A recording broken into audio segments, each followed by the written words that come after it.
안녕하십니까, 정희태입니다. 중국인 주택 44,800여 채 쓸어 담았다라는 것입니다. 국민은 경매로 던지고 있는 그러한 상황이죠. 즉 국민들은 급격한 금리 인상으로 인해서 가지고 있는 자산들을 던지고 있어요. 그러다 보니까 경매가 터져 나오고 있고, 중국인들이나 외국인들은 줍줍하고 있는 거죠. 이 참 안타까운 일이 아닐 수가 없습니다. 누구를 위한 정치를 하고 있느냐.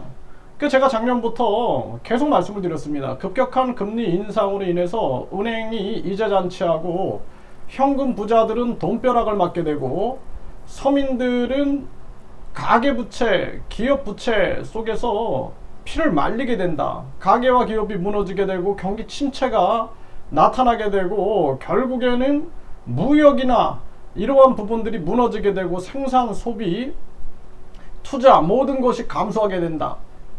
그런데 이게 다 현실로 되고 있는 거예요. 그러다 보니까 결국에는 한국인들은 이제 자산을 던지게 되는 거고, 이렇게 중국인이나 외국인들이 쓸어 담게 되는 거죠. 이런 걸 보고도 그냥 당연한 것으로 생각한다라면은 이 나라 정치꾼들이 왜 필요한가라는 생각을 저는 하게 됩니다. 제가 아세안 지역에 2주 정도 출장을 가면서 느꼈던 것이, 3년 전과 이 먹거리 물가가 동일한 현상을 보면서 아주 충격을 받았어요, 저는. 네, 어떻게 3년 전하고 동일할까? 이게 도대체 어떻게 가능할까? 한국은 지금 많은 국민들이 이 먹거리 물가, 또 생활 물가가 올라가지고 난리인데, 그러니까 그 정도로 한국은 아무런 이 무능하고 대책을 못 세우고 있다는 거예요. 이게 심각한 문제입니다. 그래서 한국은행 총재와 경제부총리를 즉각 해임해야 한다라고 제가 끊임없이 얘기하고 있는데, 정치권에서도 경제 라인을 교체하라는 얘기가 나와야 됩니다. 이거 탄핵해야 돼요. 네, 경제 라인을 다 탄핵하고, 대책 없고 계속 경제가 무너져 가고 있는데 방치하고 있다는 것은 있을 수 없는 일이다 라는 생각을 안 할 수가 없습니다. 네, 지금 뭐 영끌족 더는 못 버틴다, 아파트 경매가 급증하고 있다, 이러한 기사가 이제 SBS 비즈에 나온 바 있는데요. 그런데 한국인은 꿈도 못 꾸는 중국 부동산 투자, 중국인들은 멋대로 서울 부동산 줍줍하고 있다라는 것입니다. 중국에서 한국인들은 부동산 매입 못하죠. 그리고 각종 이런 규제들 때문에 결국에는 내놓고 올 수밖에 없는 상황이 만들어지는 그러한 경우들도 굉장히 많습니다. 네, 중국인들이 한국 아파트를 줍줍 중입니다. 상황이 정말 심각합니다. 이러한 기사가 나온 바 있고, 네, 차이나 머니가 부동산 줍줍, 중국 집주인에게 월세 줘야 할 판이다. 한경에서도 이렇게 전한 바 있어요. 이 참 안타까운 일이 아닐 수가 없고요.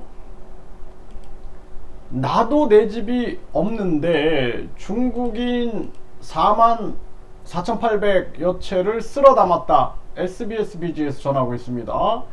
그래서 외국인이 81,626명이 소유한 주택이 83,512가구고, 네, 이 중에서 보면은 중국인이 44,889가구, 그리고 미국이 19,923가구, 캐나다가 5,810가구, 대만이 3,271가구, 호주가 1,740가구다라는 거예요.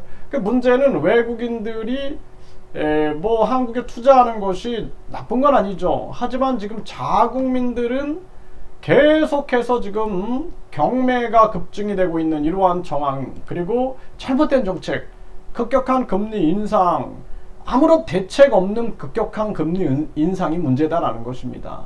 네, 미국이 달러 패권과 4차 산업 패권, 공급망 패권을 쥐기 위해서 꼼수를 쓰고 있는데, 일본은 반면에 마이너스 금리를 유지하고 있고, 중국도 금리를 내리고 동결하는데 한국만 미국 쫓아가다가 결국에는 부익부 빈익분만 만들고 있는 거예요.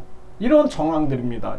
저는 한국이 지금 자살률이라든지 저출산 고령화, 그리고 민주주의가 역행하고 있는 모습들, 그리고 이 많은 사회적 문제, 급격한 다민족화 등등으로 한국이 그냥 이렇게 무너져가는 것을 지켜만 볼 수밖에 없는 현실이 참 안타깝습니다. 이 지금 대통령, 국회의원, 국민 소환제를 통해서 이 대통령이 잘못 간다 그러면 국민들이 심판할 수 있어야 되고, 국회의원들이 잘못 간다 그러면 국민들이 심판할 수 있어야 됩니다. 국민투표 시민 발안제를 통해서 국민들이 이 나라를 바로잡을 수 있어야 되는 거예요. 그리고 국회 해산 국민투표제를 통해서 우리 국민들이 국회에 회초리를 들을 수 있어야 되는 것입니다. 그렇지 않고 우리 국민들이 그냥 선거날에만 투표하는 그런 아주 기계 같은 그러한 선거권자가 된다라면은 대한민국의 미래가 없는 것입니다. 심각합니다. 무너져가는 대한민국을 지켜만 봐야 하는 그 현실이 너무나 안타깝고, 아침에 막 전쟁 경보 막 울리고 막 이런 거 보면서 이제 전쟁도 가까워지고 있구나. 지난 3년 전염병 속에서 고통받았던 서민들, 급격한 금리 인상으로 다시 피를 말리고, 그 다음에는 공공요금 인상으로 또 짓누르고, 이제는 전쟁 위기를 가지고 서민들이 절망 고통 속에서 절규할 수밖에 없는 현실로 만들어가고 있는 이 현실이 너무나 안타깝다라는 생각을 안 할 수가 없습니다.